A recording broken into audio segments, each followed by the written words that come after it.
অতীতের দেনা শোধে নেমেছে জার্মানি। দ্বিতীয় বিশ্বযুদ্ধে লাখ লাখ ইহুদি নিধন করা দেশটি এবার মুসলিম নিধনে সরাসরি ভূমিকা রাখছে।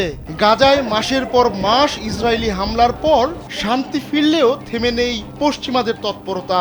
বিশেষ করে ইসরায়েলকে অস্ত্র দিয়ে আরো শক্তিশালী করে তুলছে তারা। এবার তারই ধারাবাহিকতায় ইসরায়েলকে ভয়ঙ্কর সব মারণাস্ত্র সরবরাহ করছে জার্মানি।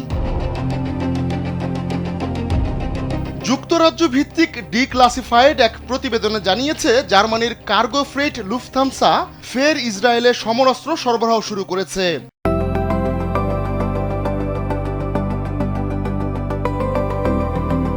ইসরায়েলকে সমরাস্ত্র পৌঁছে দেওয়া কিংবা ইসরায়েল থেকে নিরাপত্তা সংশ্লিষ্ট পণ্য পরিবহন করছে প্রতিষ্ঠানটি। যদিও চলতি মাসের শুরুতে লুফথানসা জানিয়েছিল তারা তেল আবিবের ভেতর ও বাইরে থেকে পণ্য সরবরাহ বন্ধ রেখেছে। তবে কয়েকদিনের ব্যবধানে বেরিয়ে এলো চাঞ্চল্যকর তথ্য। কৌশলে ইসরায়েলে মারণাস্ত্র সরবরাহ করছে লুফথানসা।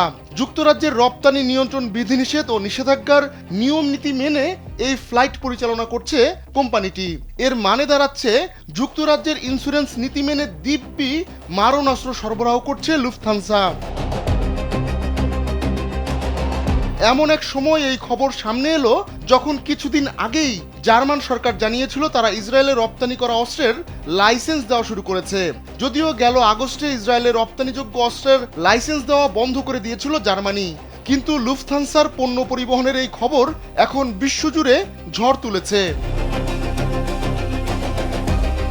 লুফথানসার এমন সিদ্ধান্ত নিয়ে ব্রিটিশ অস্ত্র নিয়ন্ত্রণ বিশেষজ্ঞরাও এখন মাথা চুলকাচ্ছেন।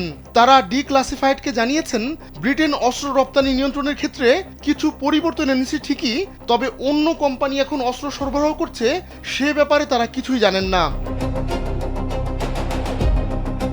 যুক্তরাজ্যের বাণিজ্য মন্ত্রণালয় রপ্তানি নিয়ন্ত্রণের বিষয়টি দেখভাল করে।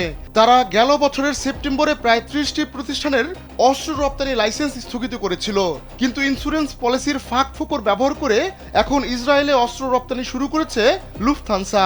এতে ফিলিস্তিনিদের জীবন আবারও ঝুঁকির মুখে পড়বে বলে শঙ্কা বিশেষজ্ঞদের। আহমদুল্লাহ শিকদার, কালবেলা।